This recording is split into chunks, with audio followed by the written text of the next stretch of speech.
Today we will discuss about topics of physics, different topics of physics, like that definition of physics, its branches, contribution of Muslim scientists. So we start our topics, chapter number 1, whose name is Introduction to Physics.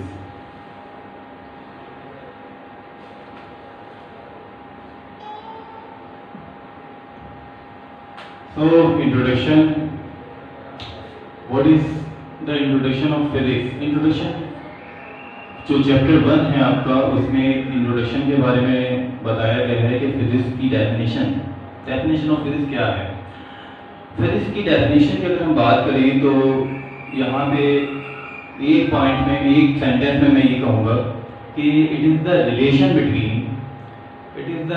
Between energy and mass is called physics. It is the relation between energy and mass is called physics. मास और energy का जो relation होता है वो physics कहलाता है, ठीक है। अब यहाँ पे ये बात सवाल ये पैदा होता है कि मास और energy, what is mass and what is energy. तो मास, यू नो दैट, कि आपने स्टार्ट में पढ़ा होगा, आप पढ़ते हुए आ रहे हैं साइंस में कि कुछ चीज़ें जिनका वेट होता है, having weight and occupies some space, कुछ चीज़ें जो जगह घेरती हैं, कुछ बॉडीज जो जगह घेरें और स्पेस रखती हैं, वो कहलाती हैं mass. What is energy? Energy ये चीज़ होती है कि the ability of doing work in any body is called energy. किसी भी बॉडी में काम करने की जो सलाहियत होती है, एबिलिटी होती है, वो कहलाती है एनर्जी, ठीक है।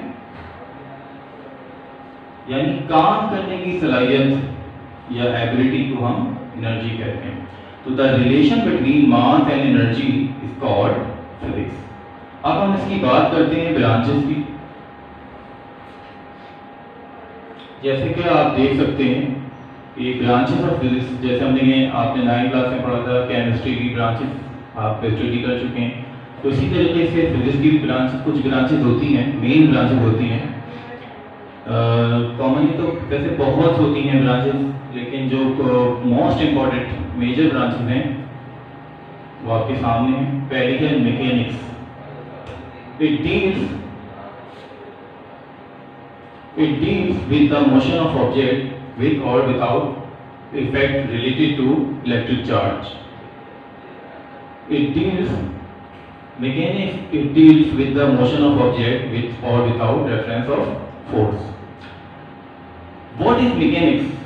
अगर हम बात करें मैकेनिक्स की तो ऑब्जेक्ट की हरकत, motion of the object means यहाँ पे मीन्स है object, motion of object motion की हरकत विद और विदाउट रेफरेंस ऑफ फोर्स।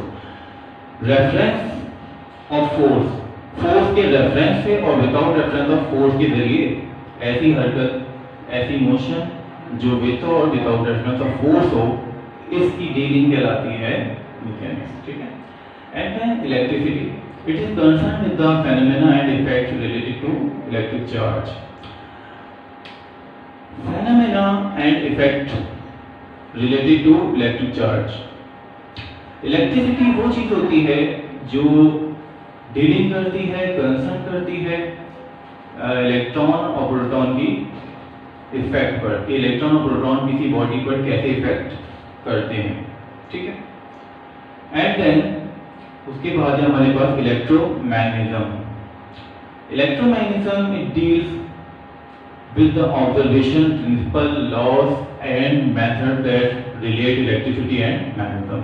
तो अगर हम ध्यान से देखें, ऑब्जर्व करें, तो इसको हम इस तरीके से भी लिख सकते हैं, इस तरीके से भी कह सकते हैं, वी कैन से दैट कि the relation between electricity and magnetism called electromagnetism. नाम से जाहिर है कि इलेक्ट्रोमैग्नेटिज्म यानी इलेक्ट्रिसिटी और मैग्नेट का जो रिलेशन है वो कहलाता है इलेक्ट्रोमैग्नेटिज्म, ठीक है। देन उसके बाद है सॉलिड स्टेट फिजिक्स।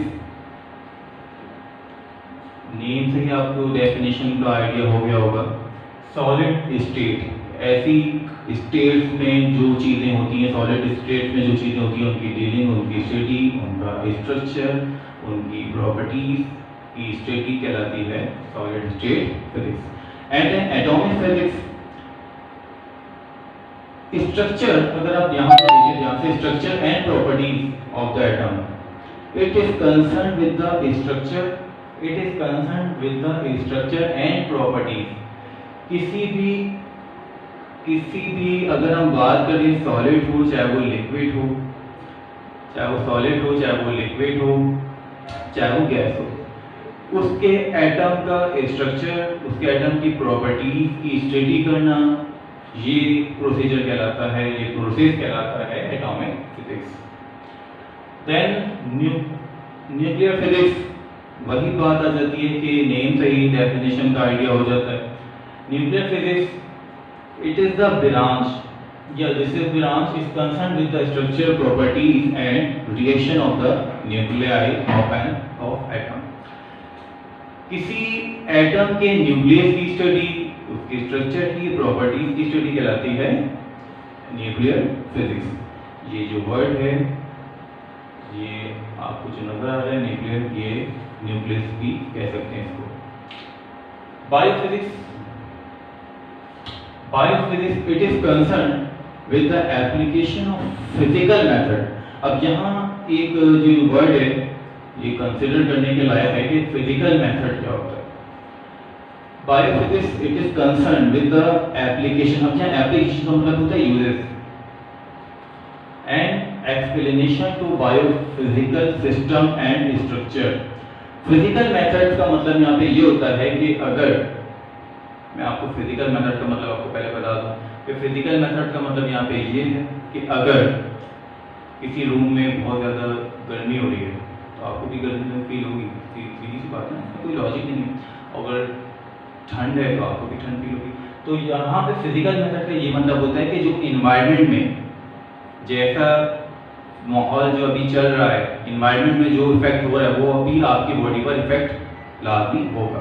इस अमल को कहते हैं फिजिकल मेथड। और एप्लीकेशन ऑफ फिजिकल मेथड, इसकी स्टडी कहलाती है बायोफिजिक्स। इसका स्ट्रक्चर कि वो इफेक्ट बॉडी पर कैसे हो रहा है, किस तरीके से हो रहा है, कब हो रहा है, क्यों हो रहा है, इसकी डीलिंग, इसकी स्टडी कहलाती है बायोफिजिक्स। लास्ट जो हमारे पास ब्रांच है वो है एस्ट्रोफिजिक्स। अब आई थिंक ये जो वर्ड है आपके लिए शायद न्यूली हो। It is concern with the study of the physics of astronomical bodies. Astronomical bodies की स्टडी कहलाती है एस्ट्रोफिजिक्स। अब ये एस्ट्रोनॉमिकल स्टूडेंट की स्टडी क्या होता है? एस्ट्रोनॉमिकल, एस्ट्रो मींस क्या है? फलक मींस होता है आसमान। आसमान में जितनी बॉडीज होती हैं, मतलब ऑर्बिट्स हैं, सितारे, चांद, सूरज वगैरह, इनकी स्टडी, सही है, ये अपना ऑर्बिट कब कंप्लीट करते हैं वगैरह वगैरह, इनकी स्टडी कहलाती है एस्ट्रोफिजिक्स। यानी अगर इसको सिंपल उर्दू में कहते हैं ना, इसको कहते हैं फलकियाती फिजिक्स। फलक कहते हैं यानी आसमान को, ठीक है ना। तो स्काई यानी ऐसी चीजें जो हमारे एस्ट्रोनॉमिकल बॉडी से रिलेट हो, उनकी स्टडी कहलाती है एस्ट्रोनॉमिकल फिजिक्स, ठीक है। नेक्स्ट लेक्चर में हम इंशाल्लाह कंट्रीब्यूशन ऑफ मुस्लिम साइंटिस्ट की बात करेंगे, ठीक है। हम बात करेंगे इंपॉर्टेंस ऑफ फिजिक्स की। तब तक के लिए अल्लाह हाफिज, इजाज़त दीजिएगा।